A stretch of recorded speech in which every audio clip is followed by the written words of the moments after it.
మహాభారతం అనే ఒక పవిత్రమైన ఇలాంటి కార్యక్రమాన్ని మన అందరికీ వినిపిస్తూ ఈ కార్యక్రమాన్ని ముందుకు దిగ్విజయంగా ఇన్ని సంవత్సరాల నుంచి ఏమీ మన నుంచి ఆశించకుండా మన కళలని కాపాడుతూ మన సంస్కృతి సాంప్రదాయాలని కాపాడుతూ ముందుకు తీసుకెళ్తున్న పెద్ద మనుషులందరికీ నా పాదాభివందనం.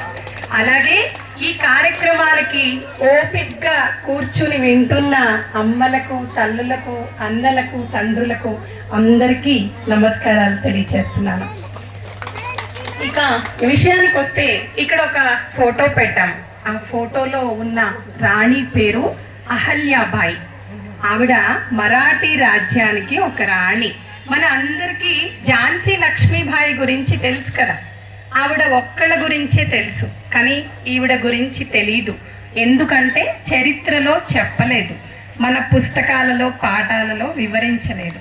కానీ ఇన్ని రోజుల తర్వాత అయినా కూడా అలాంటి మహోన్నత వ్యక్తి గురించి తర్వాత తరాలకి మనకి తెలియాలన్న ఒక మంచి ఉద్దేశంతో మన బీజేపీ ప్రభుత్వం మోడీ గారు చేపట్టిన ఈ కార్యక్రమంలో ఆవిడ పుట్టినరోజు రేపు 300 సంవత్సరాలైంది ఆవిడ పుట్టి ఈ భూమి మీద.